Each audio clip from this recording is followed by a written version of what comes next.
Hello বন্ধুরা, আজকের আর একটা পার্ট নিয়ে এসেছি গড়পঞ্চকোটেরই। আলাদা আলাদা যে ৫টা মন্দির ছিল, যে ৫টা মন্দির নিয়ে গড়পঞ্চকোটটা অবস্থিত, তার মধ্যে এই একটা মন্দির। এটা একটা অ্যাকচুয়ালি রানী মহল বলে এটাকে, রানী মহল ছিল।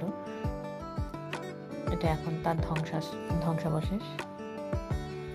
এই সামনে যিনি হাঁটছেন উনি আমাদের নিয়ে যাচ্ছেন।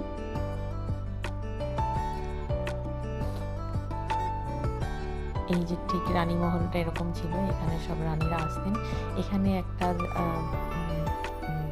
জলের একটা কিছু ছিল যেখানে ওরা স্নান টান করতো আর কি রানীরা। এটাই ওনারা আমাদেরকে বলেছেন, এই দেখো দেখো এই জায়গাটায় রানীরা স্নান করতেন। আর ওই দিকে দূরে দেখা গেল যেটা, ওটা সিংহদুয়ার ছিল। এই জায়গাটায় এই দেখো সব ভেঙে পড়েছে পাথরের মূর্তিগুলো। এইখানেই একটা এই যে চান করার একটা জায়গা ছিল, যেটা এখন একদমই নষ্ট হয়ে গেছে। এটা অনেক বহু বছর আগেকার।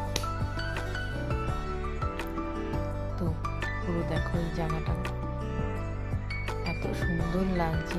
এই মূর্তিগুলো মানে এগুলো এখন আমাদের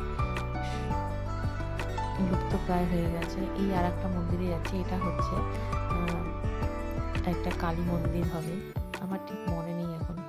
ওরকমই কোনো একটা মন্দির হবে। মন্দিরে এখন কোনো বিগ্রহ নেই, কিন্তু স্থানীয় গ্রামবাসীরা পুজো পাঠ করে আর কি। আর তো যারা আসে, এটা কি বলে আমাদের মতন, তারা তো এসে দেখার জন্য, জাস্ট পুজো কেউ দেয় না, এটা দেখারই জন্য।